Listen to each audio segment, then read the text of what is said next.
Welcome, everybody. If you're just joining us for the three-part series on logic models and data-driven decision-making, we'll be getting started in just a minute. We're just going to give everybody a chance to get into the room. We've got a lot of people entering the room right now from the waiting room.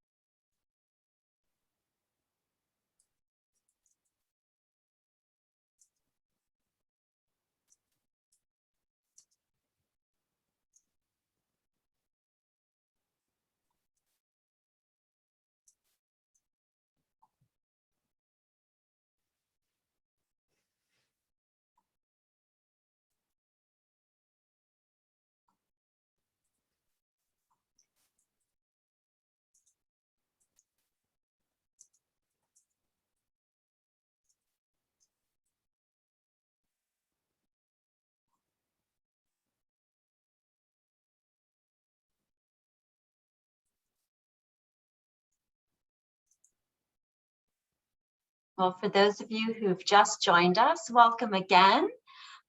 So happy you can join us on this beautiful Tuesday. My name is Sherry Lawver, and I'm here to talk with you today about logic models and data-driven decision-making with my co-host Tracy. So I think we've got a few people still entering the room. As you're entering, please say hello to the group. Tell us a little bit about yourself in the chat box as we just get started. I think we can go ahead and move forward with the disclaimer. This presentation was produced under U.S. Department of Education contract number GS00F115CA with Synergy Enterprises, Inc. The views expressed herein do not necessarily represent the positions or policies of the U.S. Department of Education. No official endorsement by the U.S. Department of Education of any product, commodity, service, or enterprise mentioned herein is intended or should be inferred. Terrific. You've been disclaimed. So again, my name is Sherry Lawver. I have been working on this technical assistance team for the past few years and with grantees with the U.S. Department of Education for about 13 years now on any manner of strategic planning, organization, and evaluation. And I'm really pleased to pass the mic quickly to my co-host, Tracy.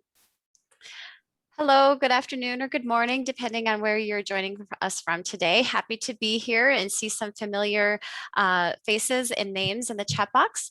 I said hello from the entire OIETA team today because we're also joined today by several of our colleagues on the team, the wonderful Sarah Brightwell, Olani Lilly, Miranda Cairns, and Sarah Whitehead today. You'll get a chance to see just about everyone. So glad to be here with you all. All right, well, let's jump right into our session objectives. So we're going to be doing a thorough introduction to logic models today.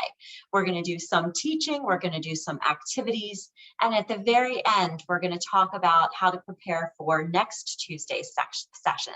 So by the end of this session, we want you to have some comfort with the terminology used in logic modeling. And there's various elements of a logic model, and often those include inputs, activities, outputs, and outcomes. And they all relate to one another, and that's often graphically illustrated with arrows and boxes. That's a very traditional logic model. We want to discuss various forms of a logic model and then methods that you can use to create that logic model. And finally, we want to think about, what's in it for me, the with them, or why you'd want to do this in the first place, and how logic models can benefit you, whether you're preparing a grant proposal or you're midway through a project. So we're going to do a pretty deep dive into that today. So as you can see on our agenda, we have three main topics and activities. First, we're going to talk about why we might want to have or develop a logic model. And we're going to start with a partner activity to get you talking about your program and the elements of your program. Then we're going to identify the common elements of a logic model and reflect on several examples that we have pulled together for you. We're going to give you a chance to talk about those in small pairs or trios today. Following that, we're going to share some basic steps for creating a logic model, and we're going to get into grant-alike groups so that you can practice developing a logic model based upon the overall objectives of your grant programs. And last, we will wrap up by sharing some next steps. And this is the first in a 3-part series. So we hope you'll stick around next Tuesday and the following Tuesday to continue your deep dive into logic modeling and data-driven decision-making. So we're going to start with a little poll. We'd love to know what your background is with logic modeling. So I think Rashad is going to pull up the poll for us. And I'll give him a second to do that. So you can see your choices. What's your background? A logic what? Is that like a flow chart? I've heard the term. I could probably draft one if I needed to. And I'm an expert. I think, dream, and breathe logic models. So appreciate you responding to that quickly.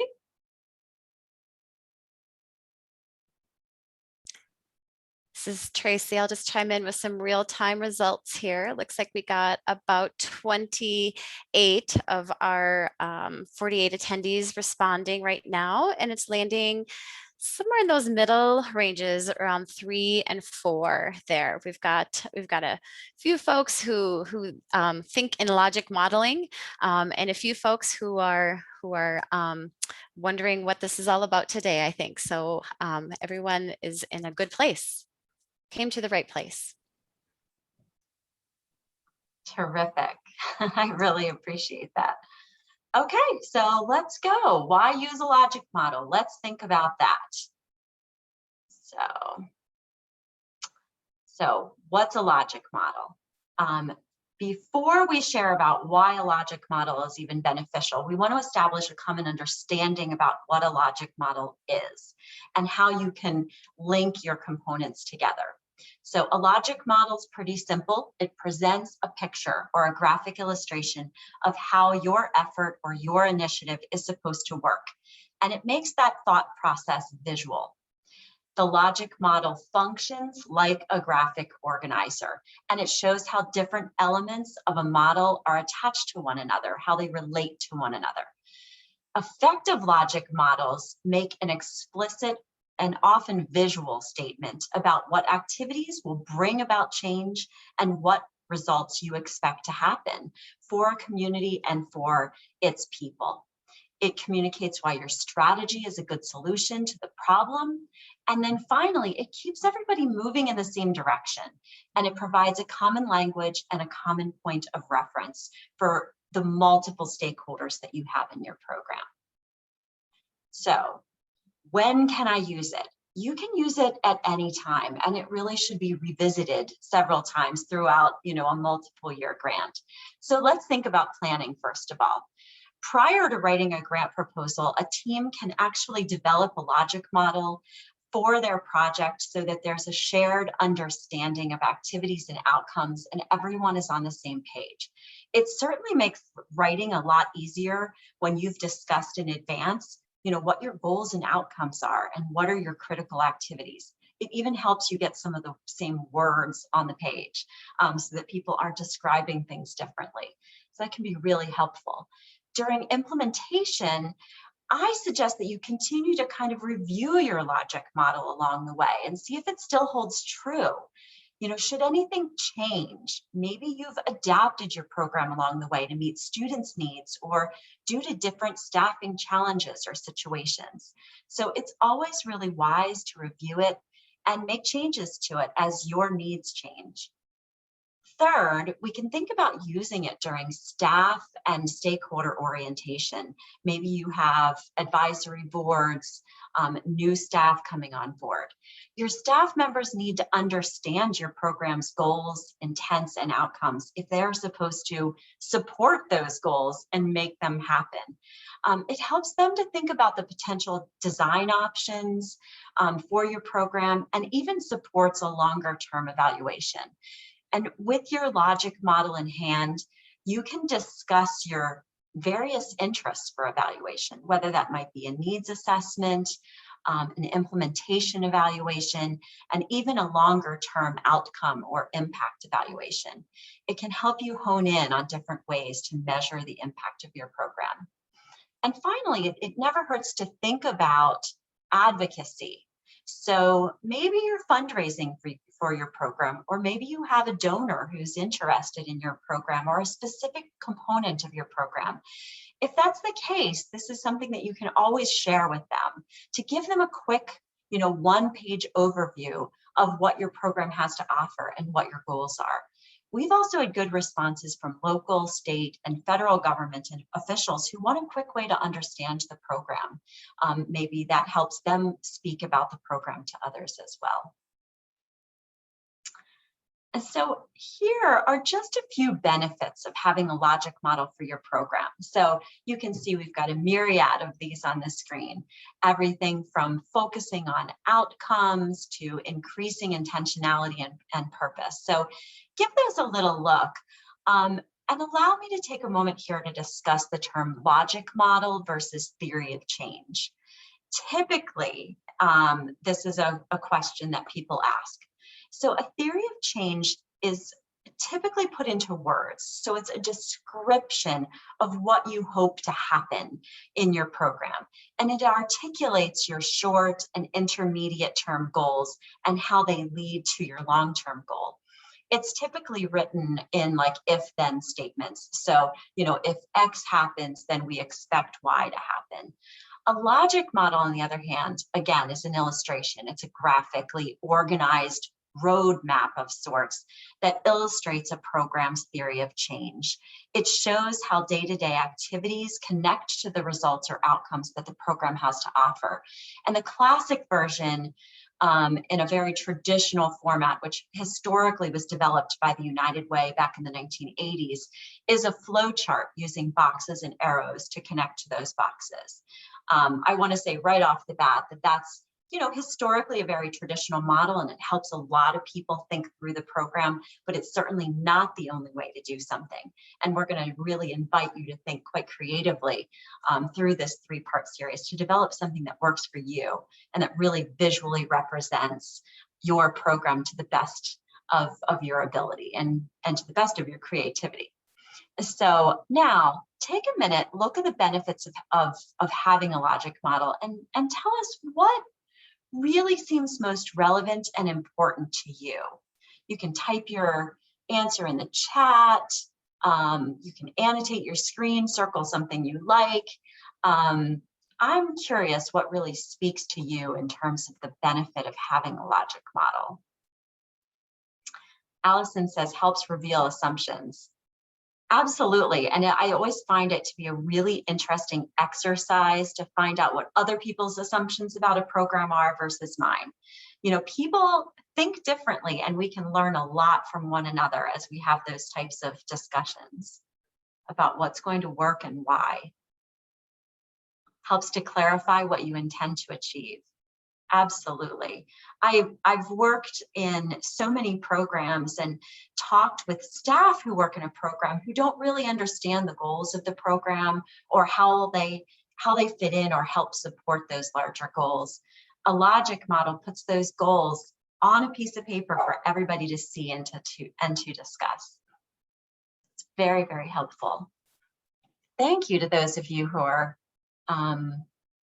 really evaluating these benefits and thinking about what might work for you and why this is an important activity, because it does take time and it really is a group activity.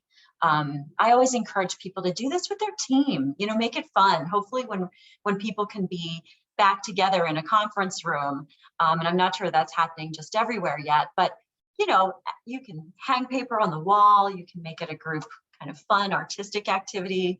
You'll find out who your artists are in your group, and it can be really enjoyable.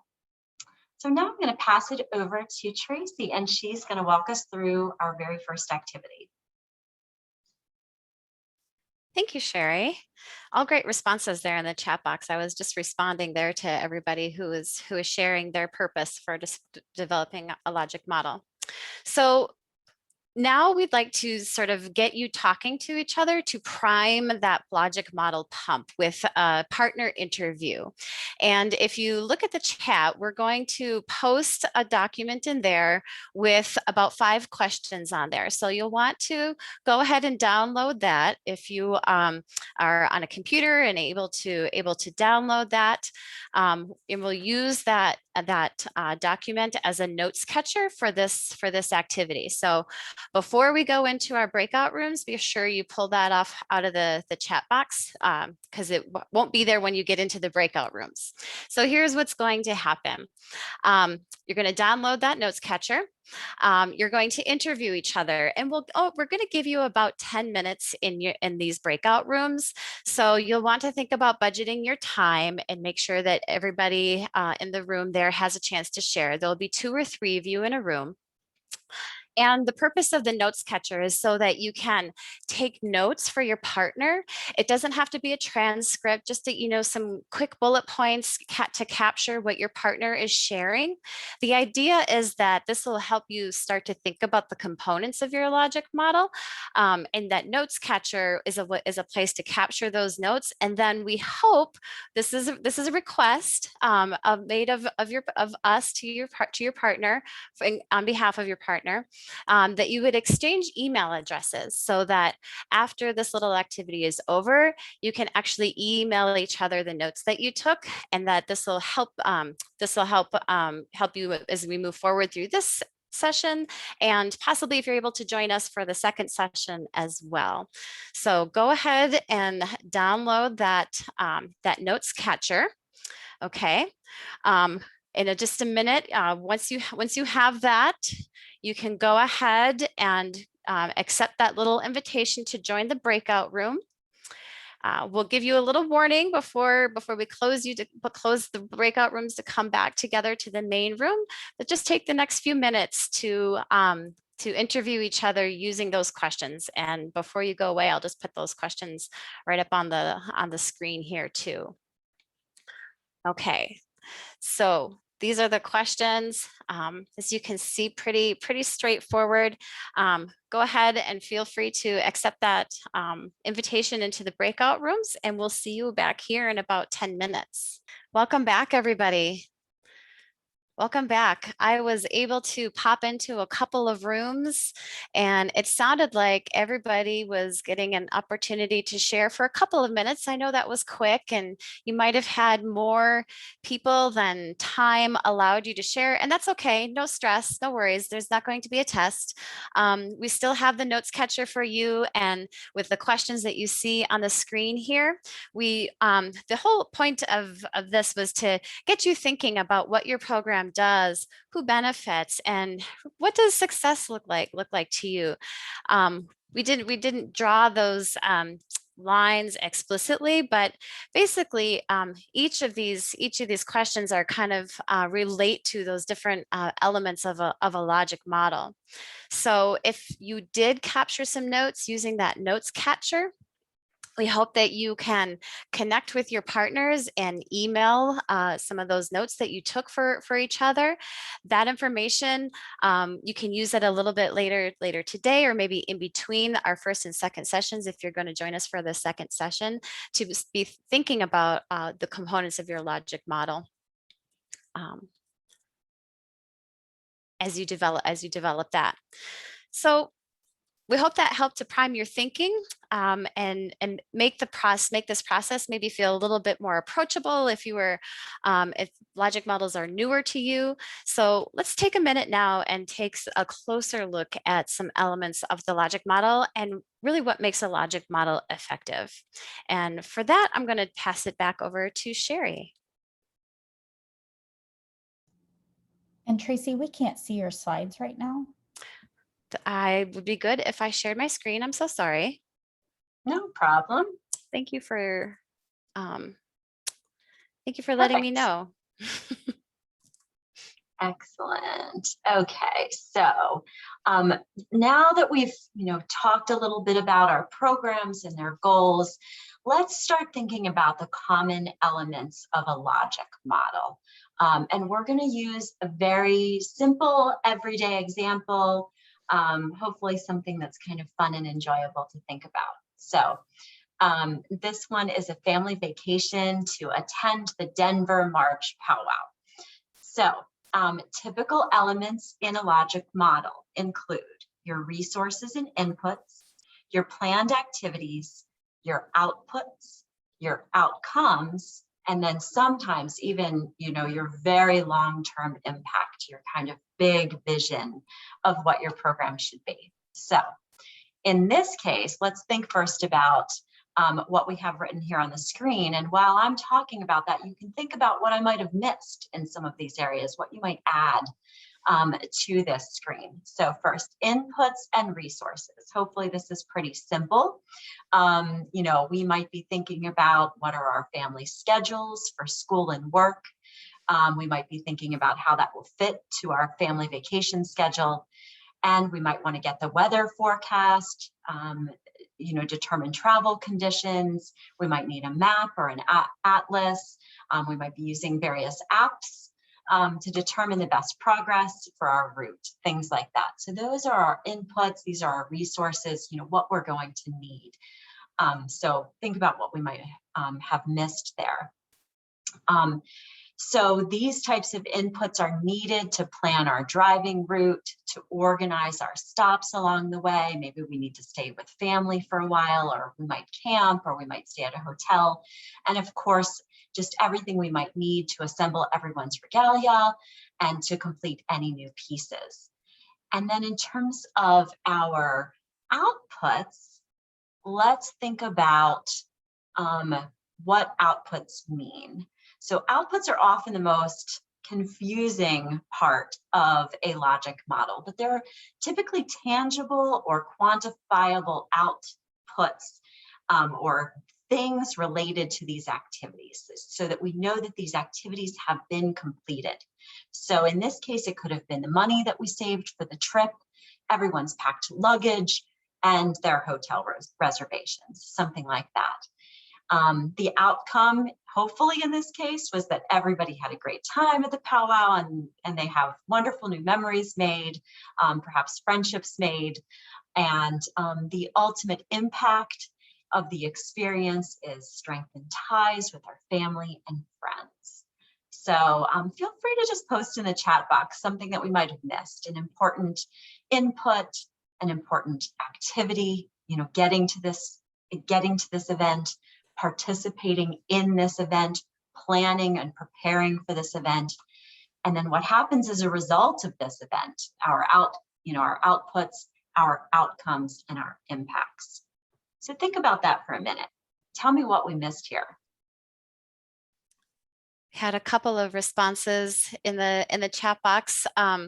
Need to make sure the vehicle is ready to go and fully serviced and have some packed lunches ready to go. A trip budget was a suggestion that Jamie made, also very important. Jeremy writes some tobacco too, to make sure we have some gifts to honor our friends and family with. Terrific, great, thank you. So now we're going to take this into, our grant world, just simply breaking down the jargon a little bit further. The terms that we use in logic models are fairly standardized. It doesn't mean that we can't break them up a little bit, but I think it's worthwhile to break it down into plain language so that everyone can understand your logic model, that it doesn't seem to be so pie in the sky. We want any person who kind of walks through your door to be able to read and understand this model.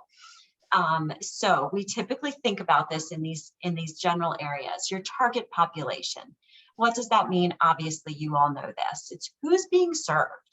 And we often immediately go to the students. We're serving the students, but sometimes we need to think beyond that. And, of course, in this case, we think students and their families. Well, how do we define family? We might think very broadly about that, into the larger community, to the elders, to people who support that community.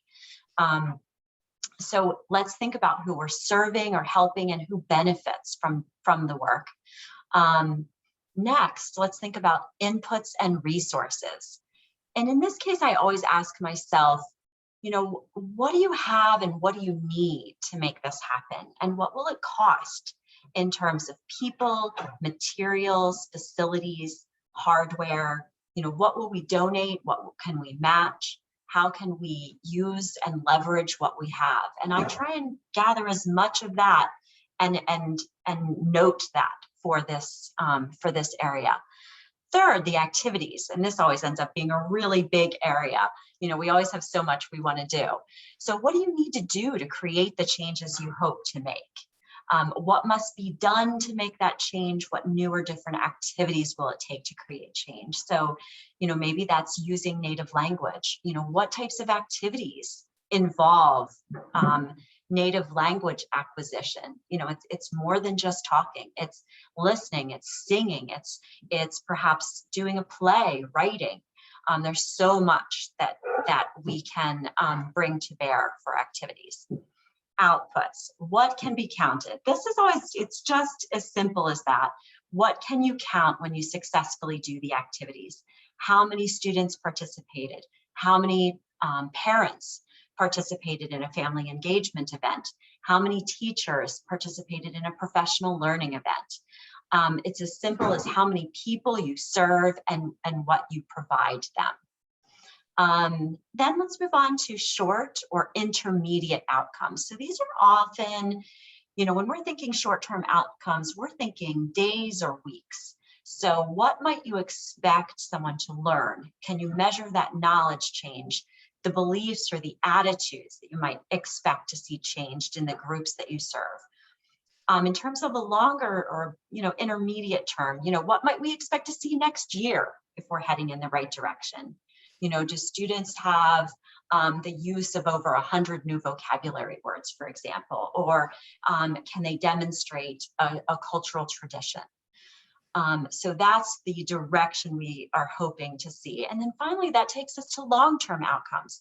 So if we really get it right, what would life look like in 5 or 10 or even 20 years? This is the space that allows you to be a visionary. So, if you're at your very best, what would you and your community achieve? So in addition to this, I just want to talk a minute about forwards and backwards mapping. Again, this is a very linear model right now. We're going to break that up a little bit down the line. But when people first build a logic model, they're often thinking or they're working with a group and they're building it in a forward direction or a backwards direction. And people's heads work very differently. I tend to like to backwards map it. So I start with my community and I say, what are our long-term goals? What are the outcomes? What is success going to be? And we start there because I like that kind of vision building event, vision and mission. It's very exciting to talk about. And then I work my way backwards. What activities are going to help us reach that event? What types of indicators do we need to see in the short or intermediate term to get to that long-term outcome? And then, what types of resources are we going to need to make all of this happen? And for each component. However, it's equally common to build this model forwards, starting with who needs this and how might we gather the resources we need and so forth. So I just wanted to talk about that because that is a common way of framing this, at least in the very traditional Eurocentric model. And now I'd like to think about what makes a model effective.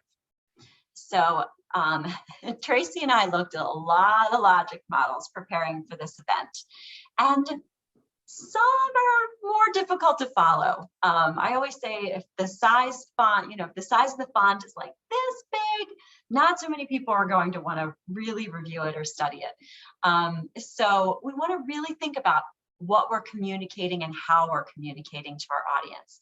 So here are some things that we think you can consider when building a logic model. So first of all, we want to make sure that you're linking your activities and your outcomes. Don't let your reader wonder how your elements are connected. It needs to be visually illustrated that way. It should be visually engaging, yet have the appropriate level of detail for the purpose. So you're going to want to communicate the key elements at a high level, but with enough detail that it will be meaningful to the audience, that they're not left wondering what you're talking about. We don't want to be too simple, but we don't want it to be too confusing. Don't cram too many words on the page. Too simple can leave out important elements, yet too complicated or confusing can just create more questions and leave people, kind of scratching their heads wondering what you're doing. You do want to provoke thought and trigger questions. So a good logic model will engage the reader, and they're going to want to know more about your program. And then finally, just in terms of, include your forces that are known to influence the outcomes. And sometimes I call these, there's direct influences of, the activities that you are providing, but there can be contextual influences, supportive families, religious faith, other things within the community and people within the community that can bolster and support your program, but that are relatively outside the program. And so it should really convey your reality and context. And sometimes it can include barriers to your success, known stresses, or other, influences on the program. So now I'm going to turn it over to Tracy, and she's going to show you a model that we thought was, pretty clear and clean. Thanks, Sherry, for that overview. So, excuse me, on the screen now you see what that classic logic model format that goes from left to right and includes all of the elements that we talked about. This is really that classic logic model that came from the Kellogg Foundation that Sherry referred to earlier. So we do have this available. If my screen is too small, if the font is too small on your computer screen, you can download this same logic model from the chat box right now and pull that up on your screen if that's a little bit easier to follow. But I'll just highlight some of the things, the elements that Sherry was talking about and where they appear on here. So first is that population of focus. And in this model, it's included that population of focus is included at the top, but it also appears here in this middle column, reach, where they talk about first up here to serve youth, but also caretakers. Their reach includes community organizations, businesses, schools, communities. So some of those other folks that surround the youth and support the youth, like Sherry was talking about earlier, the other populations. Over on the far left side, you see that the inputs or resources are listed there. That includes, people, partnerships, as well as funding, and research and best practice. So the knowledge as a particular input as well.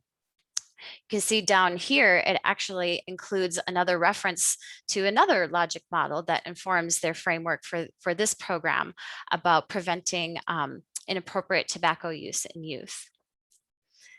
Then you see the activities here, clearly listed right beside inputs.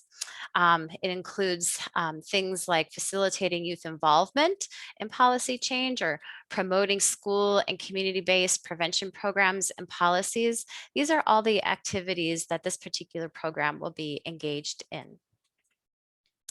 And then you see over here with the connecting the arrows from activities to reach over to those short, medium, and long-term outcomes. As Sherry mentioned, these shorter term outcomes are, in the weeks to follow the activities, that there's an increased knowledge about tobacco use is one example listed here. Increased knowledge and skills about participating in policy change is a short-term outcome.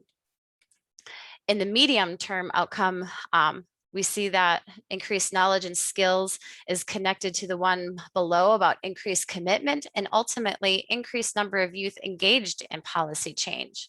So you can see how the arrows sort of connect these short, medium, and then longer term outcomes, moving from increased adoption of policy changes that involve youth in the change process to the longer term outcome of social norms that are less supportive of inappropriate youth tobacco use. So as you're looking at this, whether you're looking on my screen or if you're looking at the document on your own computer, just to kind of reflect on those short, medium, and long-term outcomes for a minute. Which of these do you think are most measurable? And feel free to type into the chat box,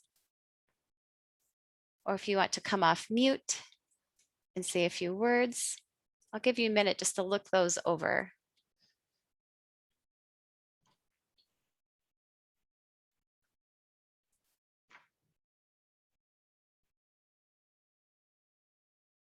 Hi, this is Crystal. Hi, Crystal. Hi, hello. I think that the outcomes for medium, because that's where you can actually gather numbers and number the participations in terms of youth, parents who may participate in your programs. Okay, so increase of adoption of policy changes. We could count the number of policies maybe, or this one right below it, increased number of effective prevention programs and policies adopted. I see some folks chiming in on the chat box as well that well, actually, now I'm looking a little closer. It looks like there's a variety of answers here. So some folks are saying those medium and long-term outcomes. Some folks are saying the short outcomes. Sorry. Would anybody like to say just a word or two about that? What is about measuring the shorter term outcomes?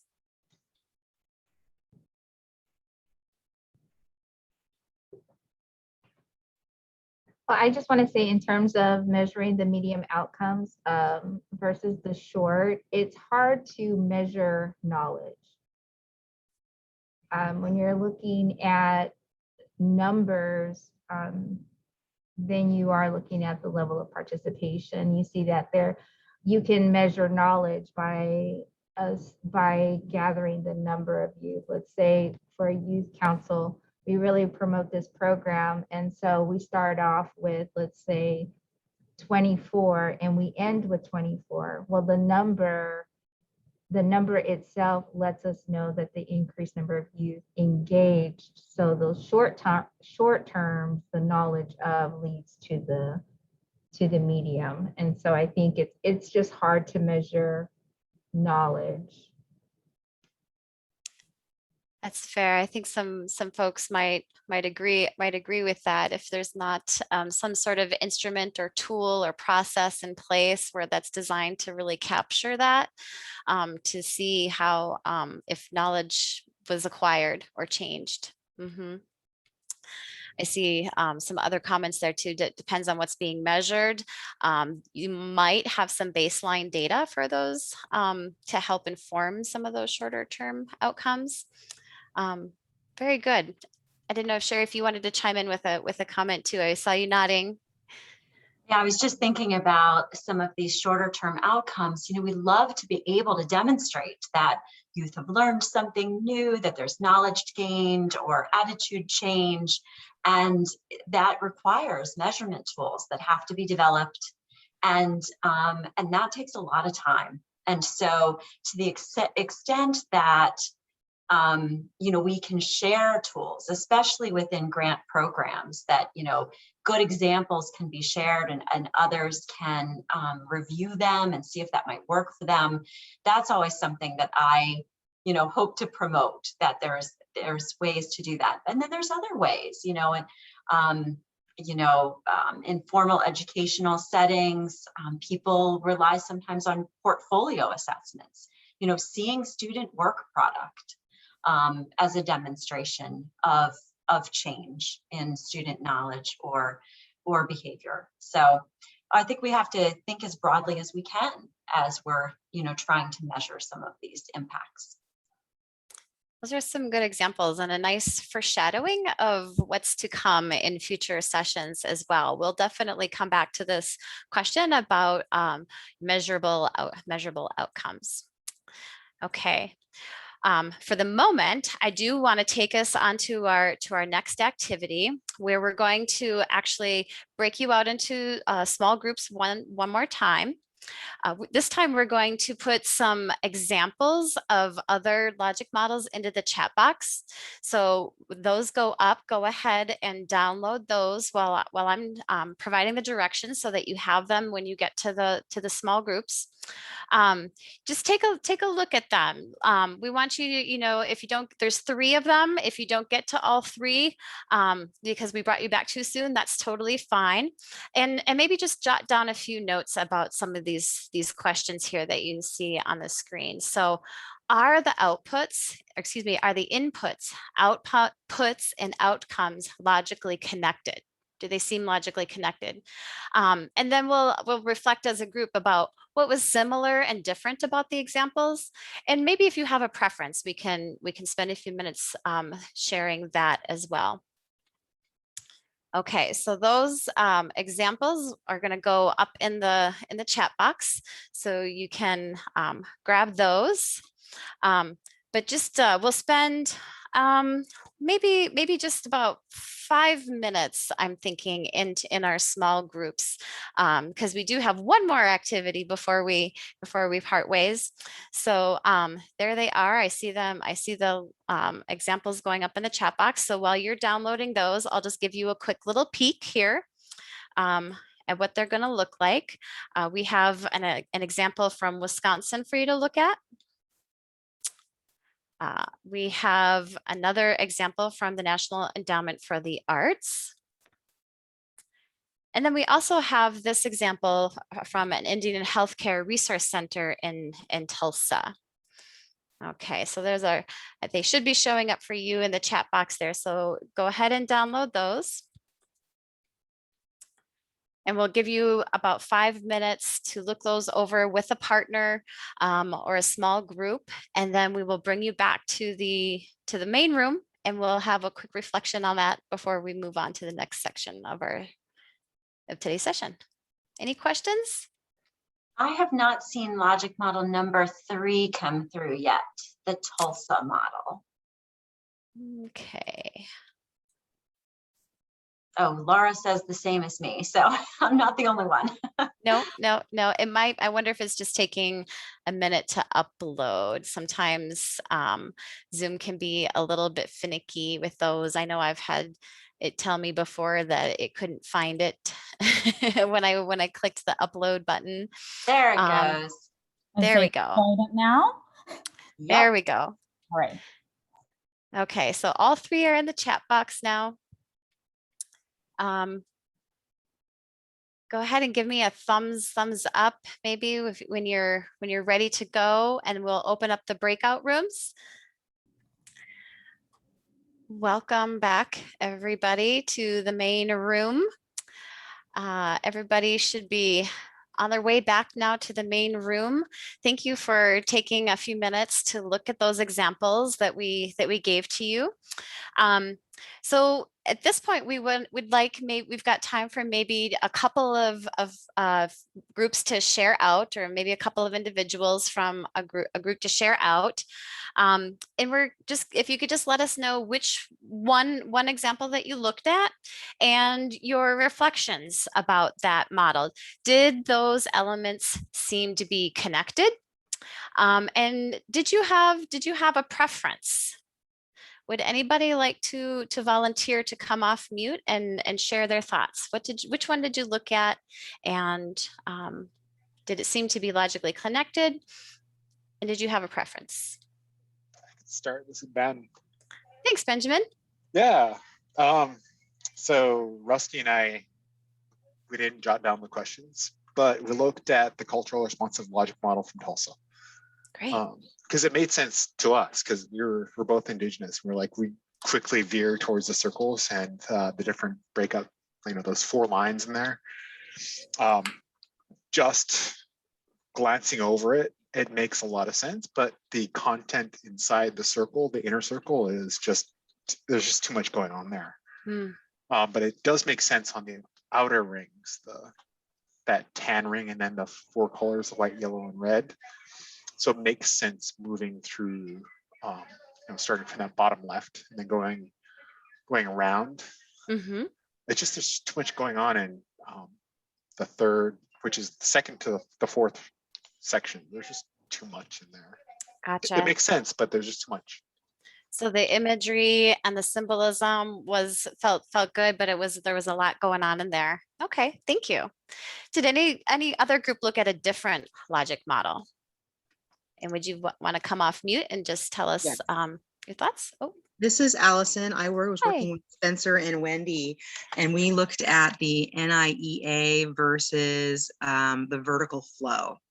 And I have to say that the vertical flow, I can understand that much more and see what leads to what and what results in a much clearer fashion than I can the NIEA one that is just way overdone with lots of graphics, and it's not really clear what activity leads to what outcome. So I prefer the boxes and words versus all the pretty pictures. Sorry. That's okay. That's okay. I know one of the things that we wanted to bring up too in the course of our conversations, where that you might have different logic models for the same program, but for different audiences. There might be a requirement if you're submitting a proposal for funds that you use a certain format of a logic model. But there may be a purpose and a need to consider other types of logic models as well. Well, I know we're getting closer to the end of our 90 minutes together. Time always flies by, but we did want to share these 3 different examples to show that there's different ways of approaching the format. This one, of course, using a vertical flow, going from bottom to top. I think there were some other folks in conversations I heard where that seemed just a little counterintuitive to follow it that way, but you can also do it top to bottom if that makes more sense. Of course, this one a little more graphic, still with some arrows and making those connections. And then, of course, we wanted to lift up a culturally responsive logic model, something with some imagery that relates to American Indian context, and share that as well as an example of something that you could use. I'm going to go ahead and turn it over back to Sherry now, who's going to take us through some steps for actually creating a logic model. Definitely, Tracy. And I just wanted to share out my group. We had a really interesting discussion about, just feeling so much pressure to make change, to be a change agent in your community, to be thinking about all of your activities and your implementation. And, is it worthwhile to spend time building a logic model? Like, if this is a day of your life, is it wise to spend that day of your life? And we tossed that around a little bit as we were looking at these logic models, and felt that there is value in this for strategic planning purposes and for getting that shared purpose and understanding. But that it doesn't always mean that you have to spend days and days building something that's quite complex. So I think that's also in your own community with your own team, that's something to talk about. Like, how much time do we want to spend on this? maybe we just spend an hour right now and we revisit it again in 6 months and see where we're headed. So I thought that that was just a really helpful conversation. And I appreciated the transparency in the group. So next, how to create a logic model. You know, how can we do this? How can we do this as a team? And just, you know, what are the nuts and bolts of building this sort of thing? So we're going to go right into the steps for creating a logic model. So a former student of mine once said that creating our logic model really allowed us to see what we're doing to get where we want to go. And it allows you to think about how your program and your actions are actually making a difference. So you can develop a logic model for an overall program, or you can think about it just for some specific components of your program. So the logic model and the process of creating that logic model, you know, all are really valuable. And so I think I would say to my group that it may not be the end result, this you know, visual on a page. Sometimes it is the process. It is coming together as a team, having these discussions, you know, really unpacking your assumptions. Are these goals really feasible, you know, for the very short term and for the next year? Are we being too grand in scope? Do we need to pull back a little bit to make sure that we can meet these goals? That's, you know, all of these things I know you've discussed as part of your grants as you're making, you know, performance targets for the upcoming year. In terms of your steps, you know, first, obviously, you know, find just the logic in your existing written materials so that you can create a first draft or have those conversations. Then let's try and determine the appropriate scope for your model, and certainly think about its intended users and your uses. So if this is going to go on your website, you know, that's very different perhaps than if you're going to be sharing it with government stakeholders who want some of that nitty-gritty detail on each of those short, you know, intermediate and long-term outcomes. So it might be helpful if you're doing this as a team to start with 1 or 2 priority components of your program and think through your basics, your inputs, your activities, your outcomes. Later on, you can always add some of those additional items, such as your outputs, maybe contextual variables, which are other factors outside of your control that could affect your implementation, and very long-term impacts.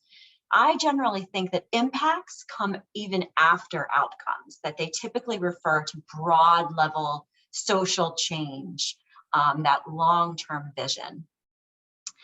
And so next, consider creating a family of models for multiple users. So start small, and over time you could build something that, you know, demonstrates your full program.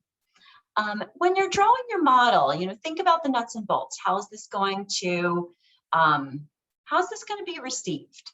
You know, I thought, like Benjamin was very clear that, you know, some pieces of the culturally responsive logic model really worked for him, you know, with his fresh eyes, but some pieces were too busy. And so getting some fresh eyes on your logic model can be extremely helpful. And it can, you know, just give you that touch point of what's going to make sense for an outsider. And then finally, it never hurts to revisit your logic model going down the line. You know, use it to vet new ideas or components. So does a new component logically connect with your work? Well, you can kind of compare it with some of the components of your logic model. There might be a disconnect, so it may not actually make sense to build in a new component into your program. Ultimately, the goal is to use the logic model as a feedback and learning tool. So it really can be revisited more than once, and it can change over time. It can be very dynamic, and it can inform the data, but then the data can also inform it. So it, you know, cyclical really does work for logic models. And so that's always something I want to mention.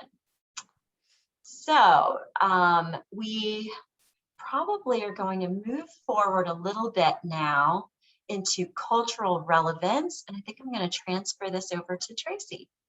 Sure, I can say a few words on the slide too, and some of our points have already come up. You know, we shared some very linear logic models, and we shared some logic models that use a more circular imagery. And there's others out there too that use other kinds of symbols or imagery in them too. I have seen a number of logic models that do draw on a medicine wheel.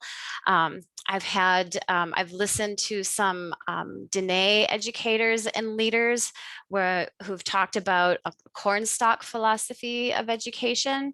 I've read a little bit more about those in some health context, but also seen some really beautiful examples that use that the image of a cornstalk growing in a traditional setting in the Southwest, and including with some text in there, you know, that are representing those different elements of inputs and outputs and outcomes.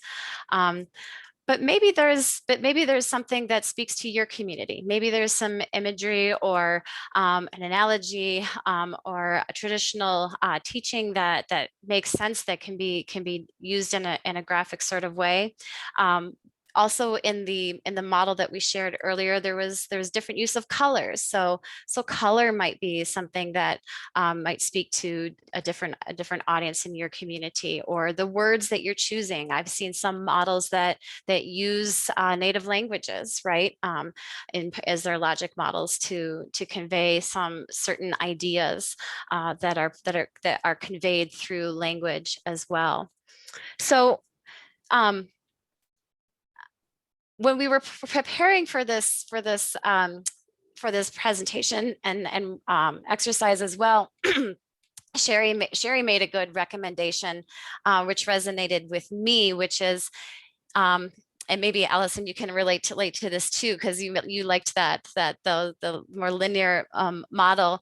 I know for me, my brain doesn't always want to go into that, you know, very stepwise thought process, but I do find it really, really helpful to start with that, right?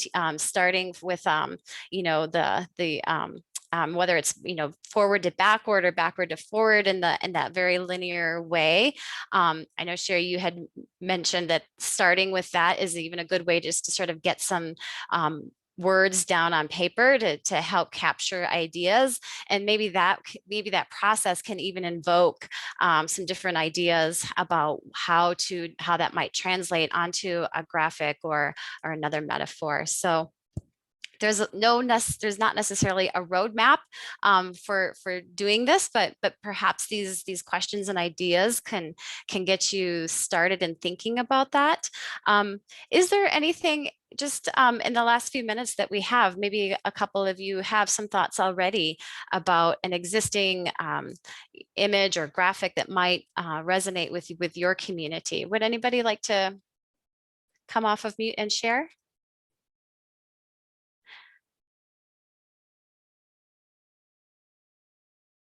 I see we've got a little sharing in the chat box. Rebecca brought up a wheel and water like a stream.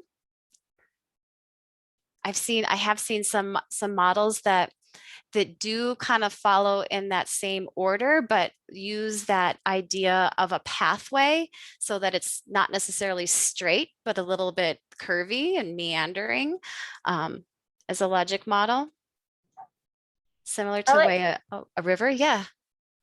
I like the idea, if it's just one idea, breaking it down. I like the idea of an arrow. Great. Absolutely. I think this is beautiful, Margaret. We've used a circle of sweetgrass to show how our objectives are braided together. That's a really wonderful visual. For us, it was really helpful to show folks how we're kind of holding things equal in terms of our priorities. And so our team felt it was much better than trying to rank our priorities or what our objectives were. Oh, I think there's so much symbolism and a lot of teachings, right, around that braiding together of things. I think, you know, that it comes together and is stronger. And I love your point about how that it's not any one over another, but it's all three of them together. Nice. Or I'm assuming three. It could have been more, I guess. I know that, oh, excuse me, go ahead. No, I was just going to say, I don't know that I'd find it fast, but for us, what was kind of fun is that we were able to use a young Native artist to do the art for us too. So it was engaging some, you know, for us, it was our students as well. Wonderful, wonderful. And Clarence shared the in the chat box there, a basket spiraling outward, showing growth and development. Great, great. And if any of you are comfortable and would like to share, we'd love to see some of your work in there. If you want to share that in the chat box and or maybe later via email, we'd love to see how you're approaching this work. So thank you for all those beautiful images and sharing those ideas. So this is the first installment as in a 3-part series. So we hope that you will join us next time.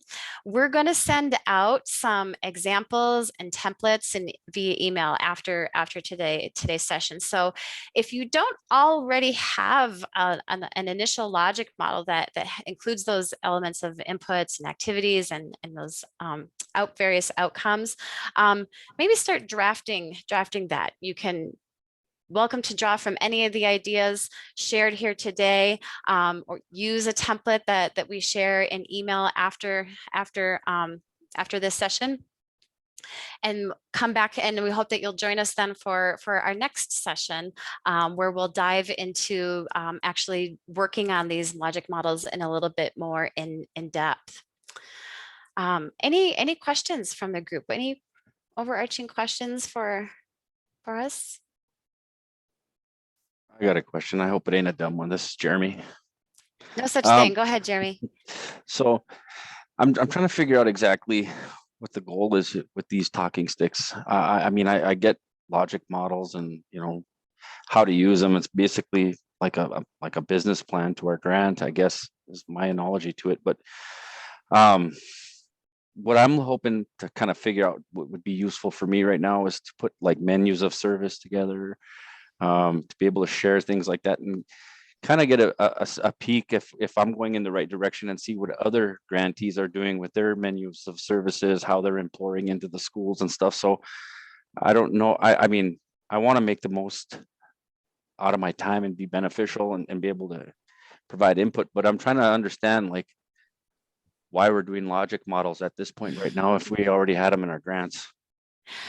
So your question is well taken, and actually at the ACE talking stick on Thursday, this is exactly what they'll be talking about, that menu of options. So this is a series sort of in addition to those talking circles that we can join, which are a little bit more focused on, you know, input from the grantees and what they want to talk about there. So our Sundance starts up here on tomorrow, Wednesday afternoon. So I won't be here for that. And it's really something that I want to be a part of. Okay. Because I do have a lot of questions, and I've reached out to Sarah and to Bianca and also our grant writer. And I'm glad is it Ryan? He had mentioned that they had some too, that he had developed his menu of services, because you know, we're still in the planning phase and we're going to be getting ready for implementation this fall, but I would like to have that in place within the next maybe month or so. And I have some kind of generic drafts put together. I'm not that generic. They look pretty good, but I want to see if I'm on the right track. And that's kind of where I would love to like be able to like, let's all put our plans on the table and share them and say, hey, you know, this is what I got. What do you got? What do you got? And kind of go around the horn and kind of like be able to, because then it helps us as grantees for our reporting too, because then we kind of absolutely So that's just my thoughts, but yeah. So if you're not able to join the ACE talking stick that happens on Thursday, definitely check out the YouTube, the OIE Technical Assistance YouTube website. That's where you'll be able to find the recording there. And you can also reach out to the TA team for some one-on-one sessions as well. So where you can spend a little bit more time with that topic area. So we're right at the bottom of the hour, and we just want to get a little feedback on what we did today here. There's a quick poll session that's popping up for you right now. If you would go ahead and just give us quick yeses or nos to the 2 questions there, if it was beneficial or if you're going to share the information. We also have a feedback poll that a link to a feedback poll that's going to go into the chat box, where we ask a few more specific feedback questions about our objectives today and how well you feel that we met our objectives. So please take time to answer that. It's in the chat box for you now. If you can click on that, and you can even do that while I'm just sharing the last few events that last slide of events that are upcoming. We'll have 2 more sessions that are devoted to these logic models and data-driven decision making happening Tuesday for the rest of this month on the 15th and the 22nd. And then there you also see the dates for drop-in hours on the 24th. That's always a great opportunity too, if you want to if you have some questions that you want to get some time to chat with the TA team. You can join that on the 24th. That's just open for drop in, drop out. And then the specific talking circles too for your grant program areas. So if you can't make those, we do put those recordings up on the OIETA YouTube website. All right. And then of course, all of the contact information there for your program officers and your TA team. And a friendly reminder as always, please include your grant name and PR number. That really helps OIE when you're asking questions, or if you need any help with anything, so they can track those emails and get back to you in a timely way. So thank you all for the time today. We're going to dive into logic models a little bit more deeply during our second session. So thank you for spending part of your afternoon with us today. Thank you, everybody.